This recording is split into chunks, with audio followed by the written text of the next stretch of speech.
These are in listen-only mode. Good morning. My name is Bill Baker. I'm with Firestorm right here in Atlanta, and we're pleased to have you with us. This is part of the Crisis Coach webinar series presented in conjunction with our good friends at the Georgia Independent Schools Association. We're talking about 2016, the year in review. It's been a busy year. Busy year, and you've been part of it. Yeah. I gotta, yeah, it's one of those problems. We're live and in color. That's why with the problem. We also like to have you become our friend. You can follow us on Twitter at Firestorm Soul. You can be our Facebook friend at Firestorm Solutions. There is a hashtag. That hashtag is Crisis Coach. Firestorm transforms crisis into value and empowers you to manage risk and crises. Firestorm expertise is crisis management, critical decision support, crisis communications, crisis public relations, and consequence management. We want to remind you that today's presentation is not complete without the accompanying oral comments and discussion. This information should be read and discussed in conjunction with advice from your organization's personal counsel. Please do not interpret this as legal advice or legal opinion. The webinar series is underwritten by the Georgia Independent School Association.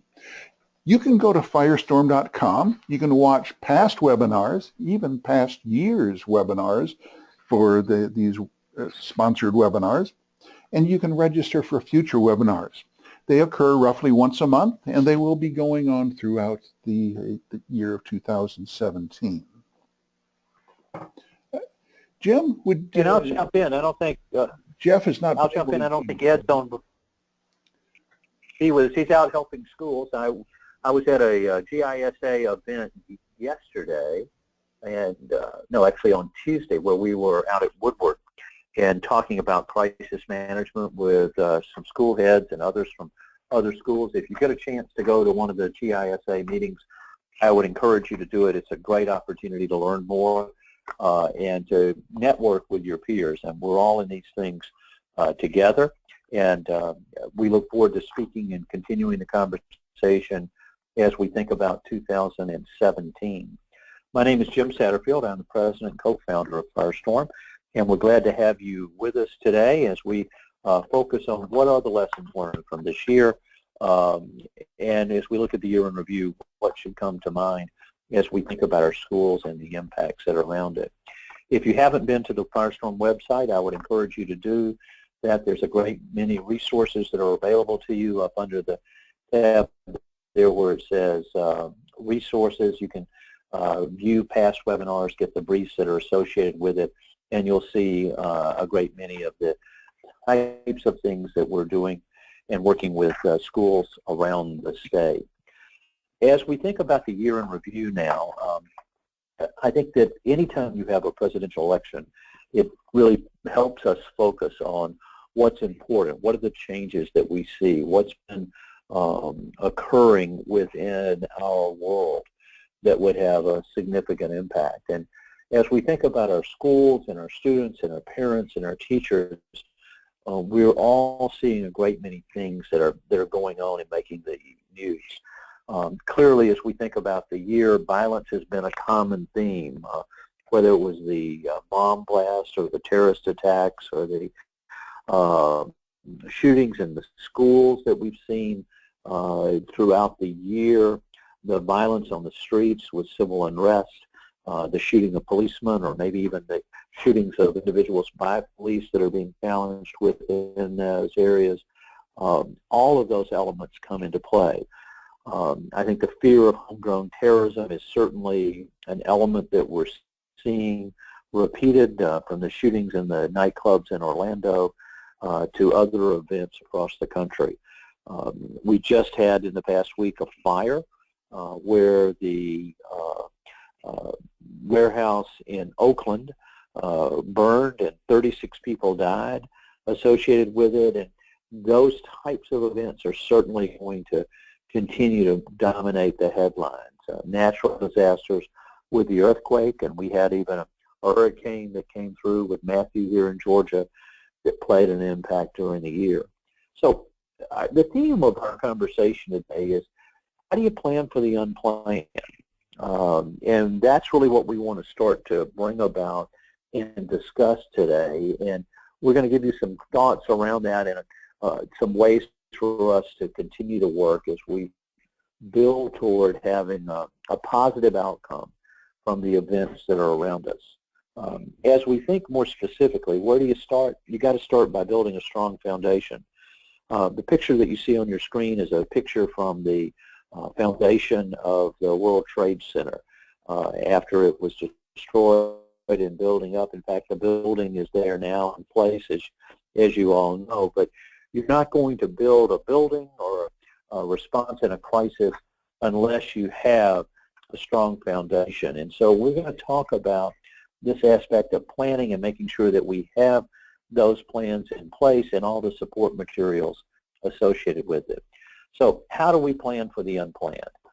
When we think about anything that could happen in our school, it's going to come from a variety of four areas. One is something could happen to our buildings. In Georgia, we clearly are concerned about tornadoes. Those could be. Some of our campuses are located where flooding is possibilities. Others might be near where a highway or a railroad track where there could be a release of toxic fumes. So something could happen to our facilities, not the least of which is a fire. The second, something could happen to our people. And we talk about in a business environment, a workforce, but in a school, we've got students and teachers. And if your parents learn that there's a problem at the school, they're just going to try to see how quickly they can get there. And they're not going to be comfortable until they see their child. But something could happen to our people. The third area is that it could be something that would happen to our information security. Cyber breach is certainly a significant threat, or to our technology. If something were to happen and our systems were to go down, it would impact our ability to operate our school and to function. And last, it could be a brand or reputational impact that could come in and make a difference. Now, it could be a combination of these events, or it could be them just singularly associated with it. No one on our call today wants to be known as, well, we're the school where X happened. And we're going to talk about how we can protect against those types of things. Now, the second little paragraph there is very important. The initial actions that you take and the words that you say will influence the organization. And many times we find that particularly in the first hour in that crisis, the actions that the decisions you make, the actions that you take, and the words that you say will determine, is this crisis going to stabilize or is it going to increase in risk? And that's going to be an important focus for us as we think about the organization and see what needs to be put into place. So there is a common approach to planning in these areas.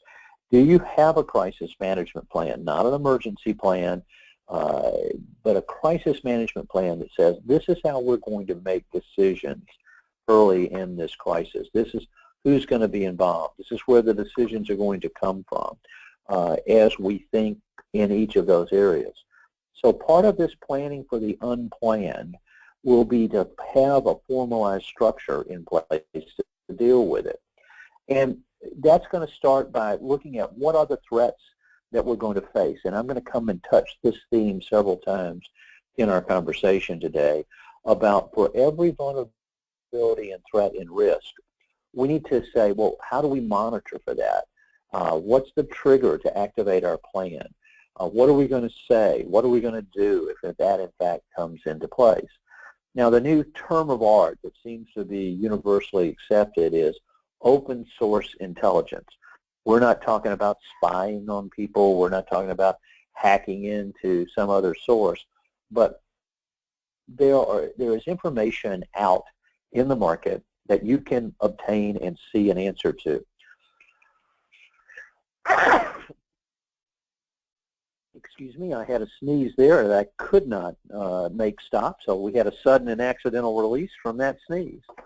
As we think about our businesses and what we're doing in each of the areas, our schools, there are ways that we can measure some things and monitor them directly. An example of that would be weather. You know, the weather forecasting coming in, but we also know that that's a major bone of contention in our schools if we close too early or we close too late or we didn't take that into consideration or we should have remained open. But there's a source that we're going to look at. When we think about violence coming into our schools, whether that's bullying, sexual molestation, cyberbullying, sexting, domestic violence, in all of those things, there are warning signs that if we look at them, those behaviors of concern can be identified and you can intervene. So planning for those is certainly a part. So if we're going to have a system to be able to deal with it, it needs to be documented. It needs to be action-oriented. Not what to do, but how you do each one of those things becomes the key element to make that work. So once you have your plan in place, then you can test that plan on an annual basis, at least to sit down and talk about how do we go about making those decisions. And for all the threats and risks that we've seen, we should try to identify what would we communicate, and we'll break communications down into a couple of significant areas to help organize that. But establishing those communications before the event will make a significant difference in the outcome. It's easier to edit than it is to create, so having them in place, having the message maps, and I'll give you some base messages today that you can start from. So if we're thinking about planning for the unplanned, what do we think about are some poor responses? What are the common characteristics that we see there where it was a suboptimal area? Leadership becomes overconfident. They think they're smarter than everybody else, that they can handle anything and do it on the fly. I don't know if you had followed some of the postings after the election, but there was a posting by Pamela Taylor, and you can see it up on your screen, and then you think about, well, you know, is this really going to make a difference? Pamela was a contractor working for an organization when this posting went up, and as you can imagine, a great many people reacted negatively to that specific post. And in fact, the former mayor, was involved in that and said, hey, my comment was not intended to be racist at all. I was referring to the change, that I don't want any hard feelings. And as a general rule, in a crisis, if you're explaining, you're losing. And so the contractor said that she'd been reprimanded at her job, she's considering filing a lawsuit. All of those implications coming up from speaking before you were not having a line problem. And now it just continues the discussion on. So if we continue in that, the poor response in a crisis, the poor communications, means that there weren't any controls in place, that people started talking before they should have. There were not resources to help forming those areas. Now, public relations is a great thing and certainly is good in what we'll call peacetime, getting the message out to as many locations as you can. But in a time of crisis, you want to minimize those communications. You want to go directly to your students, to your parents, to your teachers, and being able to communicate there.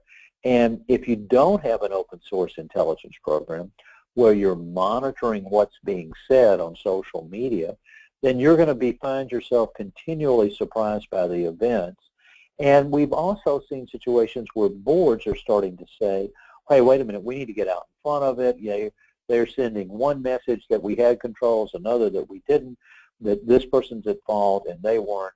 And there's the situation that occurred at Prince George's County over this year with episodes of sexual abuse within the school system and had been on for a long time.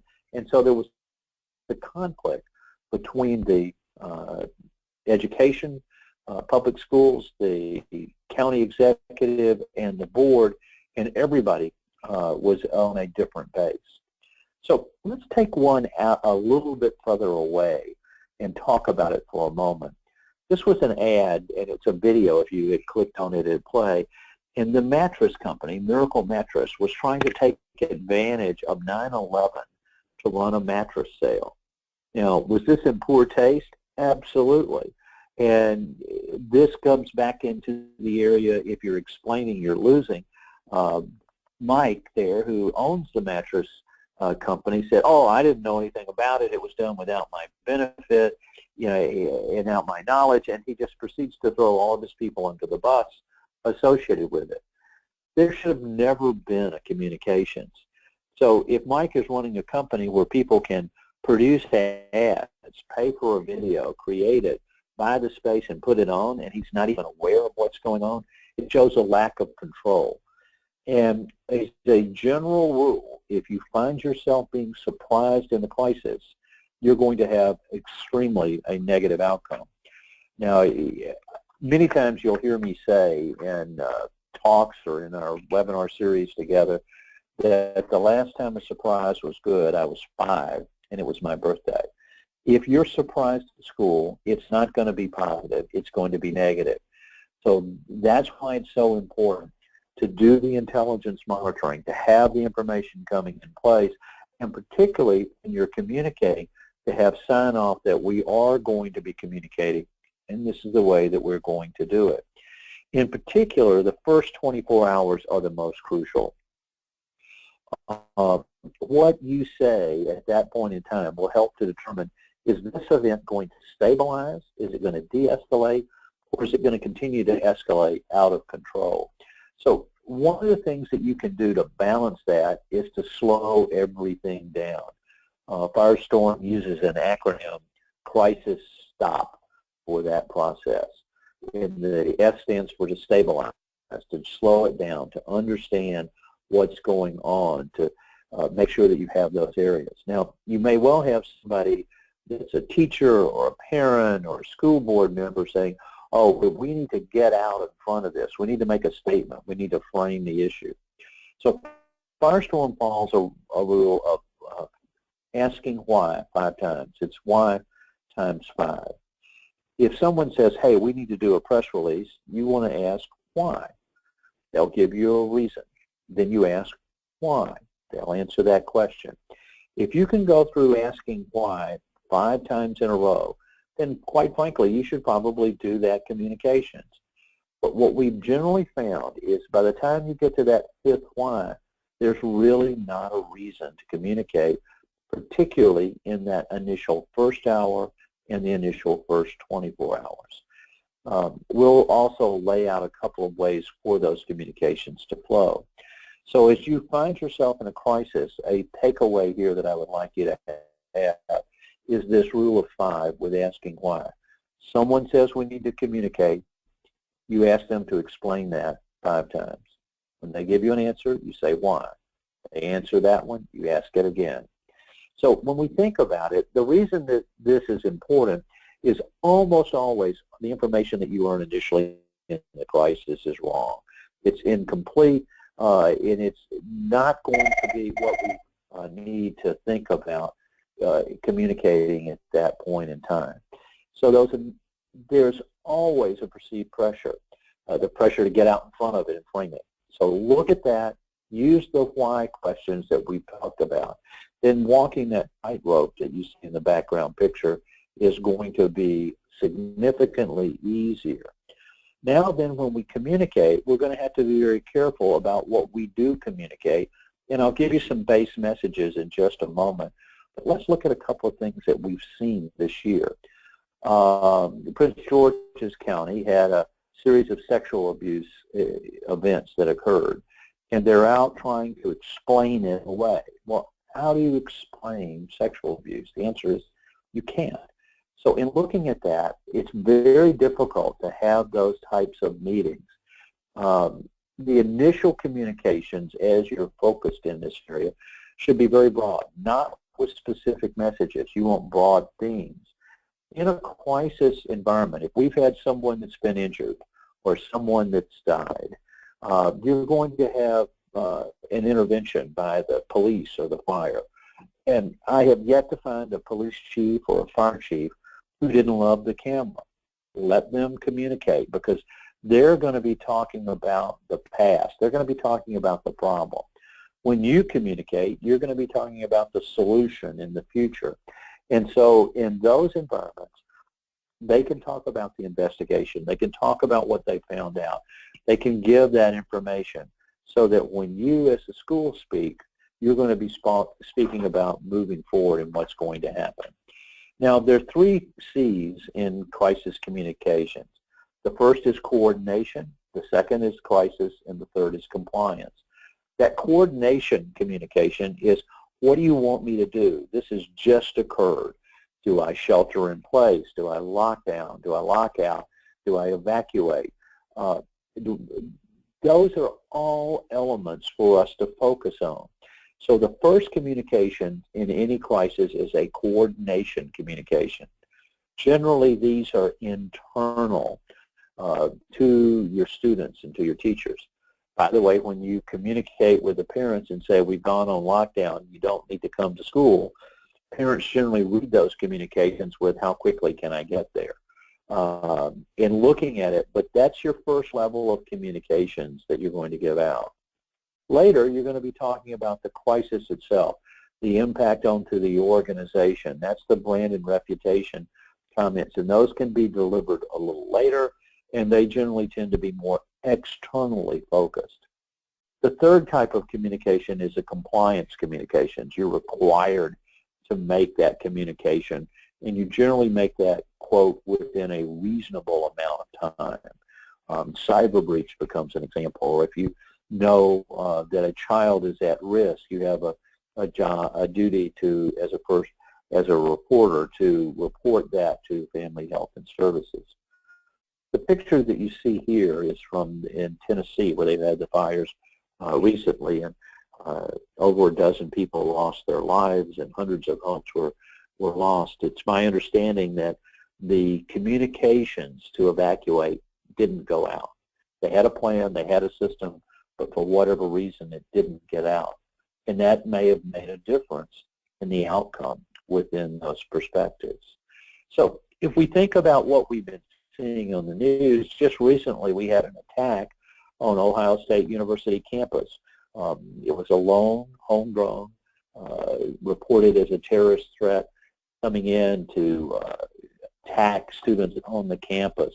And so in those types of environments, you want to give very clear instructions on what you want people to do, and then you want to update that as the event continues to evolve. And you can see in this series of communications an increase in specificity of where things are and what you want to have occur. After the event, then you can start to talk about the brand and reputation. President Drake here was putting out hashtag Buckeye Strong, and that's a stronger statement to try to be able to say and stabilize it. Now, once all the facts are done and everything is over, you may have a duty to report or share information.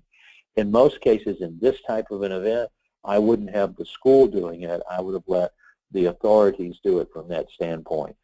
So giving a press conference, holding those types of things, those can be delayed until all the facts are known.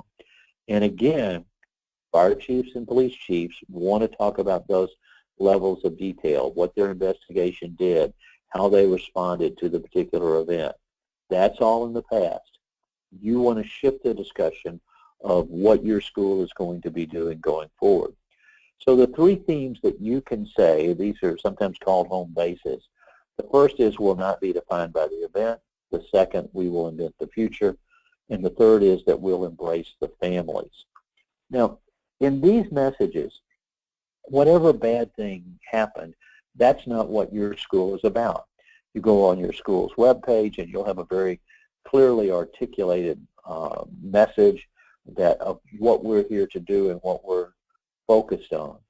If someone committed a bad act, an active shooter or if there was a tornado or a fire, that's not going to define your school, and you want to be very clear about that. What the second message starts to introduce the concept of the future. We're going to put plans in place to make sure that we are the safest school. Here's what we're going to do and how we're going to carry that forward. And the last is that, but our real focus here are the students, the families that are involved, or the teachers, and that here's what we're going to be doing for them. Those three comments are significantly better, as you can imagine, than no comment. That's a phrase that we do not want to use, but you could talk with from these 3 points in any crisis situation, and that buys you the runway to better understand the events, to see what's going on. Because in doing this, you now can communicate directly with your key stakeholders. You don't have to wait until the media comes and carries that message forward. And in fact, you can't manipulate the media. 10 or 11 years ago, Firestorm's been around now for over 11 years, the communications channels had to go through the media. Today, we're seeing that people can communicate directly. You know how to reach your students. You know how to reach your teachers, your parents, and so you can carry those communications out. On your screen, you see 2 different versions of the Wall Street Journal on the same day. The headline, Trump softens his tone, Trump talks tough on Wall. You'll notice that the picture in the frame is exactly the same, but as the day evolved, there was a change in statement, and the newspaper was updated to reflect it. You're not going to be able to control what the media says about what you say. You want to work on your messages and to have them defined and communicate directly with your stakeholders. Now, anytime you make a decision or you make a statement, there will be consequences. Some of those will be positive, some of those can be negative. After the election, and it seems that we have a lot of election-themed comments to talk about today, Kellogg decided that they would pull their ads from Breitbart. And there was concern about Breitbart, supporting hate speech. So Kellogg says, oh, well, we're going to make a big deal. We're not going to be supporting hate speech. We're going to pull all of our ads out of it. As a result of that, they got an unintended consequence. Dump Kellogg's became a hashtag. Signed the petition to boycott Kellogg's as a result of their boycotting Breitbart. And as you look at it continue to evolve, the hashtag Dump Kellogg's breakfast brand backlist Breitbart declares hate for 45 million readers of the publication. So when they were trying to separate themselves from hate speech, nobody really wants to be accused or involved in that. They didn't recognize that, wait a minute, 45 million people view those publications. If I condemn them, that could come back and have a negative consequence for my business. What you say will make a significant difference in the outcomes of the crisis that you're involved with. So when you think about all of these things and you start to plan in a crisis, there are 3 things. That green slice of the pie there is what you know. You know a lot about what was going on or occurring at that point. You also know some of what you don't know. You know, hey, I don't know how badly injured the person was. It's an area, you know it, you don't, and you know that you don't know what the level of detail is there. But if you'll see, the biggest thing in the slice of that pie is the section is what you don't know, you don't know. That's where your crisis is going to become severe for your organization. That's where it's going to have the maximum impact on your business. And so as we think about our crisis plans, as we think about what we're doing, is an issue that we want to have in place so that we can reduce the size of this area about what we don't know. That's where the open source intelligence comes in. It's where the monitoring of social media comes in, and it plays that element. Because obviously, if you're surprised, if you're head of school is surprised or you're surprised in that particular event, the decisions will be suboptimal. You will not get the quality of what you're looking for and the outcomes. And you're taking a chance with every one of those communications that go out, just like Kellogg did earlier, or the mattress company did with their 9/11 broadcast. If we continually say, let's look at every potential thing that can go wrong, every vulnerability or threat that we've got, how do we see if that's about to happen? So what's the tool that we use to monitor? What are we monitoring for? What are the metrics? What are the triggers that say, wait a minute, this thing is in process. Something looks like it's emerging. This is extremely true when we think about behaviors of concern.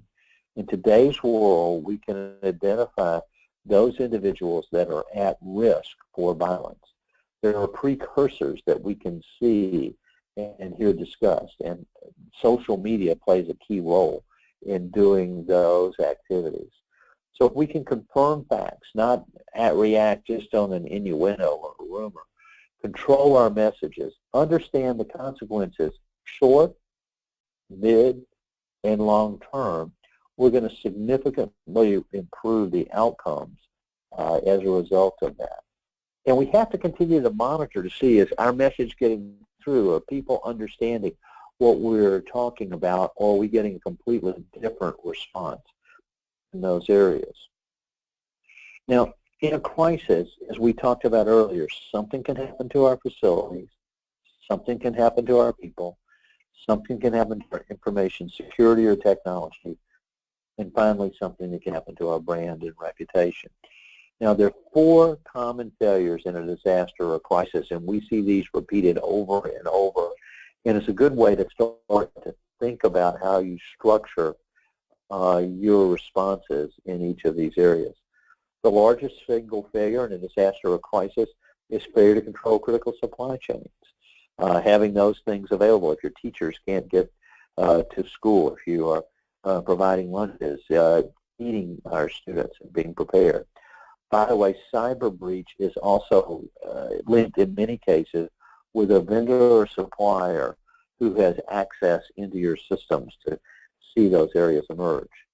The second greatest failure, the failure to train your people, your students, your teachers, for what they need to do if there is an event at school, and to have also a plan at home.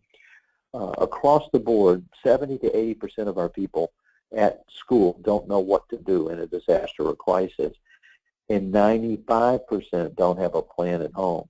And family trumps job. If a teacher doesn't have a plan at home, then they may not be coming to school today if there's an event that's impacting the area. Third is the failure to identify and monitor all threats and risks.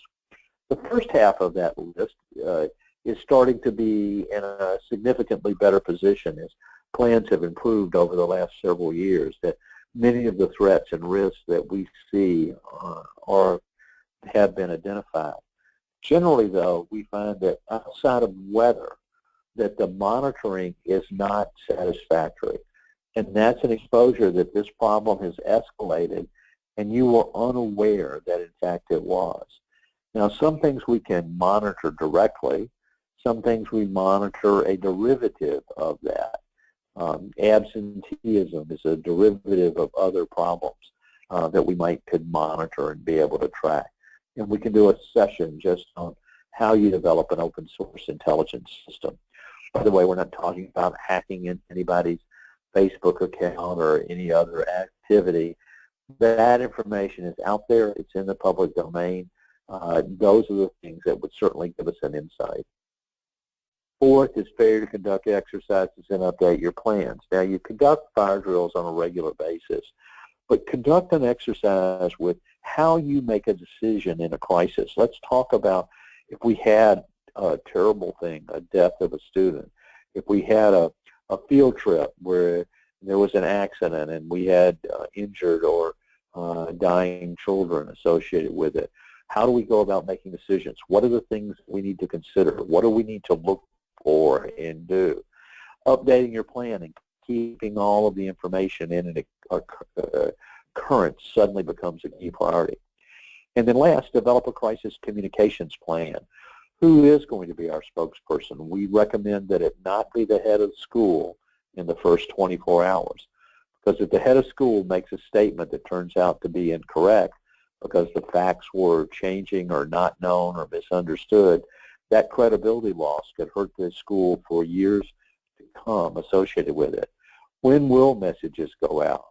And if you start to divide the messages two ways, one by what are the things that could happen, and then in the categories, is this a coordination message? Is this a message about the crisis or brand and reputation? Or is this a message that we have to send out from a compliance standpoint? Organizing your messages, having them written in advance, and then editing them at the time they're needed will significantly improve your response capabilities and the outcomes of the crises that could affect your school.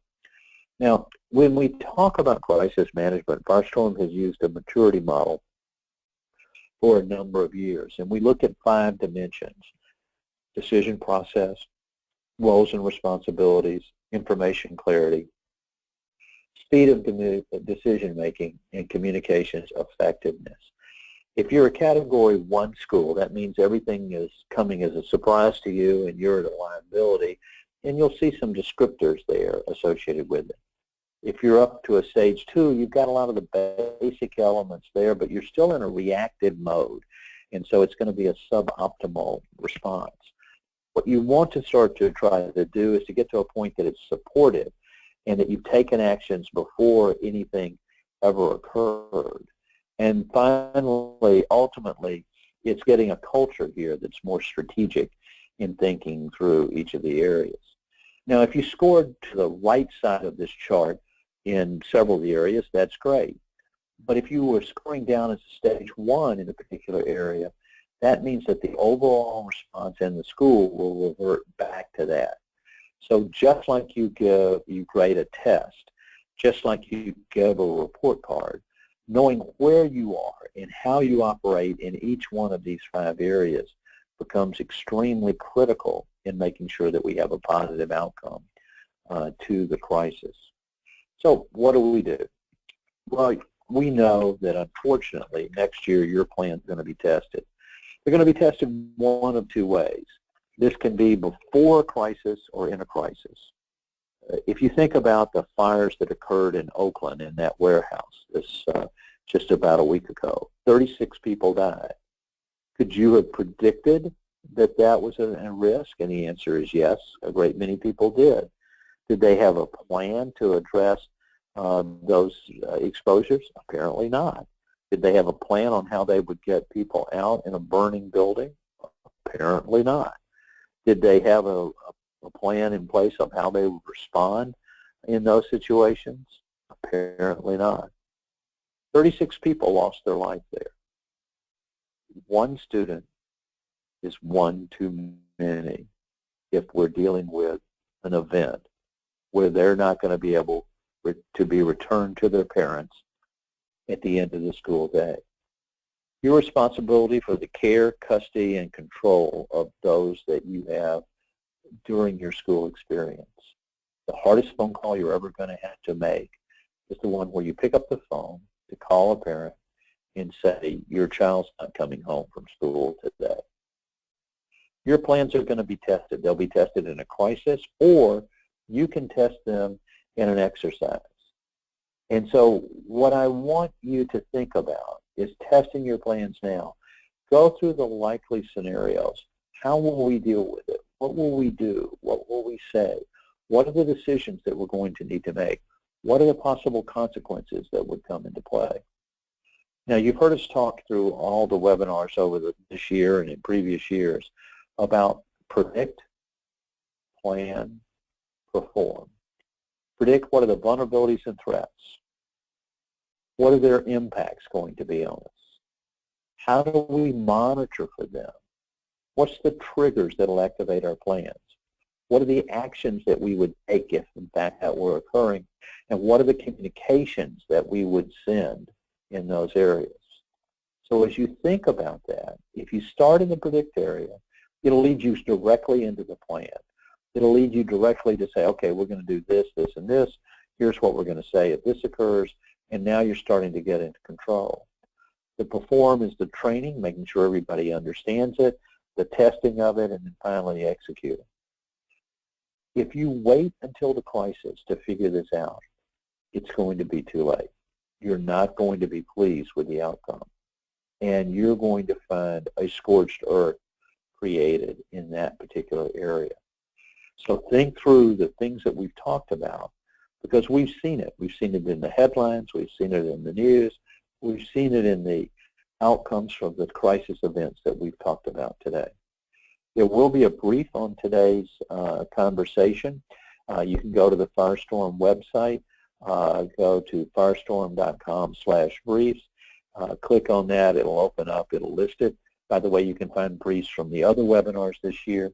You can also get links to the other webinars and go back and share them. There'll be a recording of this webinar that if you want to direct others to within your school to be able to see. We'd like to thank the Georgia Independent School Association for helping to underwrite and support this webinar series. The workshop that we did this week is another good example of the types of services that GISA provides to your school and to your teachers and staff. It's been a good partnership for both of us as we think through this year. If you've got questions, you can go to firestorm.com, so again, to download the brief or see other webinars or to get access to other materials. If you've got a specific question, you can send it to us at webinars@firestorm.com, or you can pick up the phone and call us at 800-321-2219. 2016 was a formative year. Many things went well. Many things did not go well. The difference between those would be the plans that were put in place, the programs that were established, the training that was there, and the ability to execute on those. 2017 will represent a challenge in our schools. We see a greater exposure from outside threats. We see exposures also from an in-house threat. The federal government has started a program for government contractors and that's mandated to be in place by December 31, 2016, and that's for insider threats. I think the things that Snowden did is a good example of what generated their focus on that. I will tell you, in all likelihood, if there is a violence-related event in your school, you have knowledge of that person today. It's much more likely to be done by someone that you know, but a behavior of concern could be someone who's contemplated suicide, someone that's thinking or doing sexting. I was talking with a school yesterday, and it was a freshman girl did a video of having sex with other individuals. It's a different world today, and we're going to face those challenges. How do you identify those behaviors of concern and intervene before they escalate into violence? Thank you for all you do every day in your school and for what you've done to help build our students from every perspective. May 2017 be a success for you in every way. There's an Irish blessing or an Irish curse, depending upon your perspective, that says, may you live in interesting times. We're living in interesting times.